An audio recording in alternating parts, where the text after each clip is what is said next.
Hey guys, so today I'm going to be sharing with you my September reading plans. I have so much reading ambition at the moment for September. I literally sat down to write down all the books I tentatively wanted to read in September, and it ended up being like 20 books long, and you know, they're all lengthy books in themselves. So I decided that for this video, the ones that I'm going to include are the ones that I really want to prioritize. Just know that there is more books I am hoping to get to somehow in September other than these books. Now, most of the books on this list I want to read because I want to make a video talking about misogyny and adult fantasy. This is something I've been thinking about for a while, and then I recently did a tweet saying like, one day I'm gonna snap and, you know, do a 30-minute rant video on it. And a lot of people were like, do it. And I was like, okay, maybe I should. So I'm gonna do that. There's some books though that I have been putting off because they are notoriously known for being extremely misogynistic. So I'm actually gonna read them.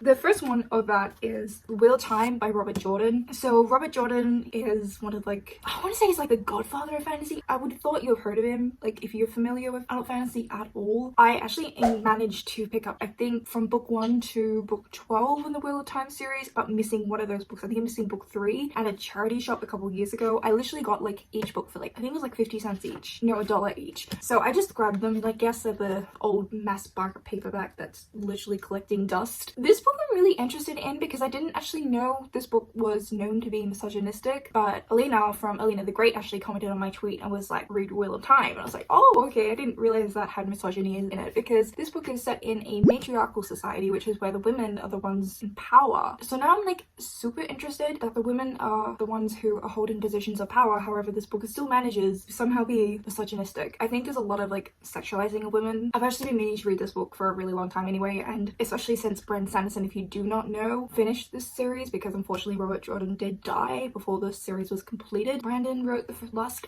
4 books, and I want to read everything Brandon Sanderson writes. I think the magic system has something to do with dream worlds. I know I've heard that somewhere, so it sounds really interesting, and I believe the females have magic and the guys don't. The blurb doesn't really say anything, and this is like the first book in a huge epic fantasy. I don't know how much I can tell you from other than that. I'm also intending to pick up for that video The Black Prison by Brent Weeks. This is the first book in the Lightbringers series. This is a 5-book series, and I own 4 books. I brought the first 2 books new, and then I managed to find book 3 and book 4 in a charity shop. I do this all the time. I find like books in charity shops and just like grab the whole series and never read them.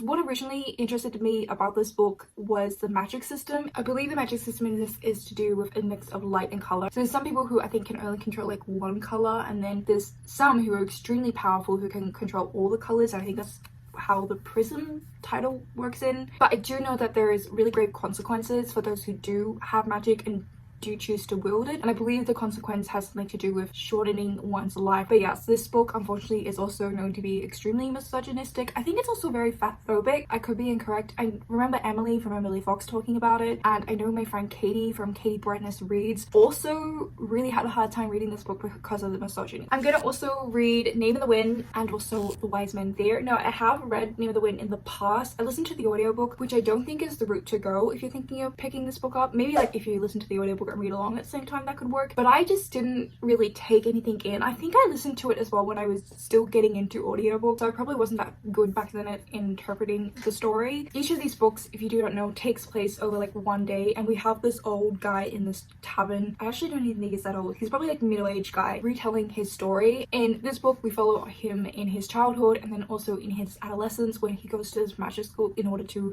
harness the particular powers in this world. I don't really remember this book being misogynistic, but like I said, I don't really know how well I took the story in, but apparently the second book is where the misogyny really shines, so we'll see how it goes. Okay, the next book I have is actually the book I'm expecting to have the worst amount of misogyny in them than all the other books on this list, and that is Stormfront by Jim Butcher. So I did read the first book in Jim Butcher's Codex Alera series about a month ago. There were a couple of questionable things done to the female characters in that I did not like. Mostly they were put under like magical compulsion to do like sexual act to the male characters. I've been warned by so many people, and I just feel like no warning's gonna do enough for what is going to be in this book. So I don't know, this could be a really bad choice to read this book. All I know about this is this book follows Harry Dresden. It's a really long series. I think at the moment there's like 16 books up. There could be more than that. And he is a wizard detective. This is set in an urban fantasy, and that's kind of all I really know. Okay, so it sounds like he kind of works with the Chicago PD when the cases are about magic, not just like mortal issues. Sounds like he does it for money. Now this next book,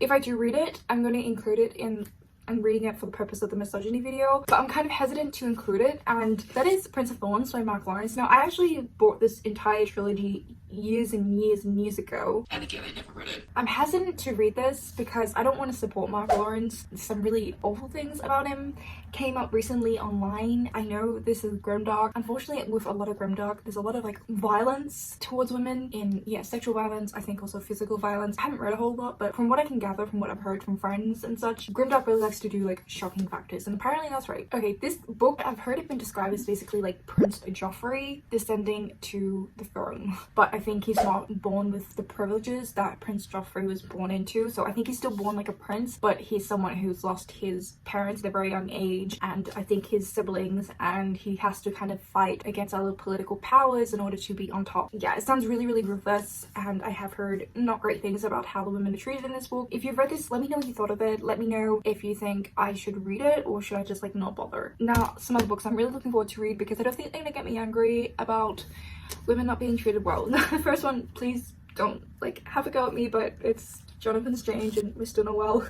If you were following my channel for any length of time, you would know that I had this book on my TBR since like June. I've supposed to have been reading it with my friend Ishi from Ishi Time, and we just consistently keep ignoring the existence of this book. It's so funny because at the beginning of every month they'll be like, yeah, we're gonna read this, and then you know the month will stop happening and we will be talking, like we're always talking to one another, but we just like won't mention this book or like ask each other how we're going with reading this book. We both did made a start. I'm on chapter 9, page 92, and I think Ishi's at about the same spot. We are going to finish this in September. So this book is set in Victorian England, and we started following all these magicians who have this secret society of magicians, but they're kind of lame. Like all they do is read books about magic, they don't actually perform magic. However, there is this one magician, Mr. Noel, who lives I think in Cornwall, and he is actually a practical magician, and he gets pulled into London and the Society of Magicians because they're also curious about him because he can actually do magic. Some of them are kind of against it, like they don't think that magic is something that should be practically done, that it should be something that's just read. And he also kind of gets tasked with helping out the government with like wars and politics. There's just recently been a character who died, and Mr. Noel has just brought that character back, and he made a deal with the devil basically to bring this character back, and I think it's gonna be about the repercussions of that. The next book I don't have on me because it should be coming in the mail, but that is Words of Radiance by Brandon Sanderson. So I did finish Way of Kings, which is the first book in this series called the Stormlight Archive, last month, and I want to try and read one book a month until November, because in November 4 Rhythm of War comes out. So that is my plan. I'm really hoping that Words of Radiance gets here in time. It is coming from America, so I don't know, there could possibly be shipping delays because of COVID. Like we're still in really strict lockdown where I live. Way of Kings is like the first book in this epic fantasy series. We follow 3 main characters. One of the characters, it was once a soldier, is now a slave, and we follow him in slavery, starting to try and regain himself a little bit because he's lost a lot of his spirit because of what has happened to him. We follow another character who is on a mission to save her family. Family is about to go into like bankruptcy, lose their reputation, so she's on a mission to become an apprentice to someone and then eventually steal a magical item from that person. Then we also follow another older guy who's like mid-40s. He is the uncle to the prince who's going to be king, and he has a lot of political power, so we're kind of following him in the courts, what he's doing there, and also how he works with the armies. That's all I'm going to say. I will be talking about it in my wrap up for August. The last book I want to quickly mention, which was also last one's TBR, is Jade Wall by Fonda Lee. I'm buddy reading this with Rue from Rue's Reading Corner, so I don't know if I'm going to get to this. This is a tentative one just because Rue is waiting for the audiobook from her library, and so there's a little bit of wait. So it depends. If she gets it, we'll read it. If not, this will just go on my October TBR. But this book is the second book in the Greenbone saga, which is this like urban fantasy inspired by like mafia families, and magic works by wearing jade. So these characters wear jade and have magical abilities, and it's like this war over jade. Jade City was one of my favorite books of the year. I'm expecting Jade Wall to also be one of my favorite books of the year. So yeah, those are all the big books I'm hoping to get to. So let me know what you're reading in September, and also let me know if you have read any of these books or what were your thoughts on them.